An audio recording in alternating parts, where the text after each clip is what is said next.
അയ്യങ്കാളി അയ്യങ്കാളി ജനിച്ചത് 1863 ആഗസ്റ്റ് 28 തിരുവനന്തപുരം ജില്ലയിൽ വെങ്ങാനൂർ എന്ന് പറയുന്ന സ്ഥലത്താണ്. അപ്പോൾ തിരുവനന്തപുരം ജില്ലയിലെ വെങ്ങാനൂർ എന്ന് പറയുന്ന സ്ഥലത്ത് 1863 ആഗസ്റ്റ് 28 അയ്യങ്കാളി ജനിച്ചത്. അദ്ദേഹത്തിൻ്റെ അച്ഛൻ്റെ പേര് അയ്യൻ എന്നായിരുന്നു. അച്ഛൻ്റെ പേര് അയ്യൻ. അമ്മയുടെ പേര് മാല എന്നാണ്. അമ്മയുടെ പേര് മാല. ആളിക്കത്തിയ തീപ്പൊരി എന്നറിയപ്പെടുന്ന നവോത്ഥാന നായകനാണ് അയ്യങ്കാളി. അപ്പോൾ അയ്യങ്കാളി അറിയപ്പെട്ടിരുന്നത് ആളിക്കത്തിയ തീപ്പൊരി എന്നാണ്. ആളിക്കത്തിയ തീപ്പൊരി എന്നറിയപ്പെടുന്ന നവോത്ഥാന നായകനാണ് അയ്യങ്കാളി. സാധുജന പരിപാലന സംഘം സ്ഥാപിച്ച വർഷം 1907 1905 എന്നും കരുതപ്പെടുന്നുണ്ട്. 1907 സാധുജന പരിപാലന സംഘം സ്ഥാപിച്ച വർഷം. ശ്രീമൂലം പ്രജാസഭയിൽ അംഗമായ ആദ്യ ഹരിജനാണ് അയ്യങ്കാളി. അപ്പോൾ ശ്രീമൂലം പ്രജാസഭയിൽ അംഗമായ ആദ്യ ഹരിജനാണ് അയ്യങ്കാളി.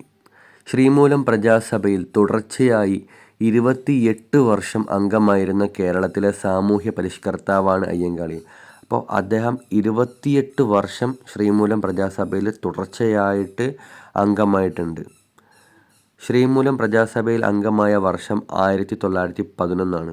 അപ്പോൾ 1911 അദ്ദേഹം ശ്രീമൂലം പ്രജാസഭയിൽ അംഗമാകുന്നത്. 90-ാം ആണ്ട് സമരം നടന്ന വർഷം 1915. 1915 90-ാം ആണ്ട് സമരം നടന്ന വർഷം. പുലയ ലഹള, ഊരൂട്ടമ്പലം ലഹള എന്നറിയപ്പെടുന്ന സമരമാണ് 90-ാം ആണ്ട് സമരം. അപ്പോൾ ഈ 1915 നടന്ന 90-ാം ആണ്ട് സമരം അറിയപ്പെട്ടിരുന്ന മറ്റ് പേരുകളാണ് പുലയ ലഹള, ഊരൂട്ടമ്പലം ലഹള എന്നൊക്കെ. ഞാനിതാ പുലയ ശിവനെ പ്രതിഷ്ഠിക്കുന്നു എന്ന് പറഞ്ഞത് അയ്യങ്കാളിയാണ്. ഞാനിതാ പുലയ ശിവനെ പ്രതിഷ്ഠിക്കുന്നു എന്ന് പറഞ്ഞത് അയ്യങ്കാളിയാണ്. പിന്നാക്ക ജാതിയിൽപ്പെട്ട കുട്ടികൾക്ക് വേണ്ടി അയ്യങ്കാളി കുടിപ്പള്ളിക്കൂടം സ്ഥാപിച്ചത് വെങ്ങാനൂരാണ്. വർഷം 1905. അപ്പോൾ 1905 വെങ്ങാനൂരിൽ പിന്നാക്ക ജാതിയിൽപ്പെട്ട കുട്ടികൾക്ക് വേണ്ടി അയ്യങ്കാളി കുടിപ്പള്ളിക്കൂടം സ്ഥാപിച്ചു.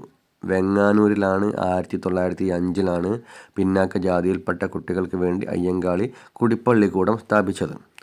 പുലയ രാജ എന്നറിയപ്പെടുന്നത് അയ്യങ്കാളിയാണ്. പുലയ രാജ എന്നറിയപ്പെടുന്നത് അയ്യങ്കാളിയാണ്. സാധുജന പരിപാലന സംഘം സ്ഥാപിച്ച നേതാവ് അയ്യങ്കാളിയാണ്. സാധുജന പരിപാലന സംഘം സ്ഥാപിച്ച നേതാവാണ് അയ്യങ്കാളി. തിരുവിതാംകൂറിൽ കർഷക തൊഴിലാളികളുടെ ആദ്യ പണിമുടക്ക് സമരം നയിച്ചത് അയ്യങ്കാളിയാണ്. അപ്പം അയ്യങ്കാളിയാണ് തിരുവിതാംകൂറിൽ കർഷക തൊഴിലാളികളുടെ ആദ്യ പണിമുടക്ക് സമരം നയിച്ചത്. ഇന്ത്യയിലെ ആദ്യത്തെ തൊഴിലാളി നേതാവായി വിശേഷിപ്പിക്കപ്പെടുന്ന വ്യക്തിയാണ് അയ്യങ്കാളി. അപ്പോൾ ഇന്ത്യയിൽ ആദ്യത്തെ തൊഴിലാളി നേതാവായിട്ട് വിശേഷിക്കപ്പെടുന്ന വ്യക്തിയാണ് അയ്യങ്കാളി. അയ്യങ്കാളിയെ ഗാന്ധിജി സന്ദർശിച്ച വർഷം 1937. 1937 അയ്യങ്കാളിയെ ഗാന്ധിജി സന്ദർശിച്ചത്. അയ്യങ്കാളിയെ പുലയരുടെ രാജാവ് എന്ന് വിശേഷിപ്പിച്ചത് ഗാന്ധിജിയാണ്. അപ്പോൾ അയ്യങ്കാളിയെ പുലയരുടെ രാജാവ് എന്ന് വിശേഷിപ്പിച്ചതാരാണ്? ഗാന്ധിജിയാണ്. ഇന്ത്യയുടെ മഹാനായ പുത്രൻ എന്ന് അയ്യങ്കാളിയെ വിശേഷിപ്പിച്ചത് ഇന്ദിരാഗാന്ധിയാണ്. ഇന്ത്യയുടെ മഹാനായ പുത്രൻ എന്ന് അയ്യങ്കാളിയെ വിശേഷിപ്പിച്ചത് ഇന്ദിരാഗാന്ധിയാണ്. അയ്യങ്കാളിയുടെ പ്രതിമ തിരുവനന്തപുരത്ത് അനാച്ഛാദനം ചെയ്തത് ഇന്ദിരാഗാന്ധിയാണ്. അയ്യങ്കാളിയുടെ പ്രതിമ തിരുവനന്തപുരത്ത് അനാച്ഛാദനം ചെയ്തത് ഇന്ദിരാഗാന്ധിയാണ്. അയ്യങ്കാളി പ്രതിമയുടെ ശില്പിയാണ് ഇസ്ര ഡേവിഡ്. അപ്പോൾ അയ്യങ്കാളി പ്രതിമയുടെ ശില്പി ആരാണ്? ഇസ്ര ഡേവിഡാണ്. അയ്യങ്കാളി നഗര തൊഴിലുറപ്പ് പദ്ധതി ആരംഭിച്ച വർഷം 2010. 2010 അയ്യങ്കാളി നഗര തൊഴിലുറപ്പ് പദ്ധതി ആരംഭിച്ച വർഷം.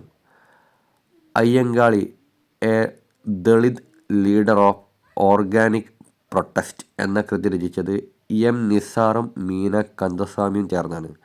Ayyankali A Dalit leader of organic protest എന്ന കൃതി രചിച്ചത് എം നിസാറും മീന കന്ദസ്വാമിയുമാണ്. ഇന്ത്യൻ തപാൽ വകുപ്പ് അയ്യങ്കാളിയെ അനുസ്മരിച്ച് സ്റ്റാമ്പ് പുറത്തിറക്കിയത് 2002 ഓഗസ്റ്റ് 12. അപ്പോൾ ഇന്ത്യൻ തപാൽ വകുപ്പ് അയ്യങ്കാളിനെ അനുസ്മരിച്ച് സ്റ്റാമ്പ് പുറത്തിറക്കിയത് 2002 ഓഗസ്റ്റ് 12-നാണ്. അയ്യങ്കാളി മരണമടഞ്ഞത് 1941 ജൂൺ 18-നാണ്. 1941 ജൂൺ 18-നാണ് അയ്യങ്കാളി മരണമടഞ്ഞത്. അയ്യങ്കാളി സ്മാരകം സ്ഥിതി ചെയ്യുന്നത് ചിത്രകൂടം, വെങ്ങാനൂർ. വെങ്ങാനൂരിലെ ചിത്രകൂടത്തിലാണ് അയ്യങ്കാളി സ്മാരകം സ്ഥിതി ചെയ്യുന്നത്. അദ്ദേഹം നടത്തിയ സമരങ്ങൾ: പൊതുവഴിയിലൂടെ താഴ്ന്ന ജാതിക്കാർക്ക് സഞ്ചാര സ്വാതന്ത്ര്യത്തിന് വേണ്ടി അയ്യങ്കാളി നടത്തിയ സമരമാണ് വില്ലുവണ്ടി സമരം. ഇത് നടന്നത് 1893-ലാണ്. വില്ലുവണ്ടി സമരം നടന്ന വർഷം 1893-ലാണ്.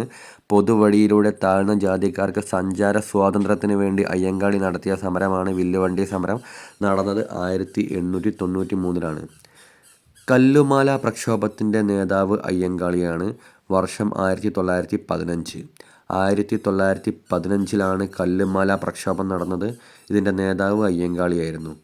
കല്ലുമാല സമരം നടന്നത് പെരിനാട്ടിലാണ്. കൊല്ലം ജില്ലയിലെ പെരിനാട്ടിലാണ് കല്ലുമാല സമരം നടന്നത്.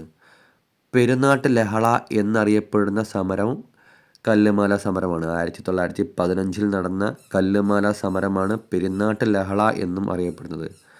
നെടുമങ്ങാട് ചന്ത കലാപത്തിന് നേതൃത്വം നൽകിയത് അയ്യങ്കാളിയാണ്. അത് നടന്നത് 1912-ലാണ്. അപ്പോൾ 1912 നടന്ന നെടുമങ്ങാട് ചന്ത കലാപത്തിന് നേതൃത്വം നൽകിയതും അയ്യങ്കാളിയാണ്. Thank you.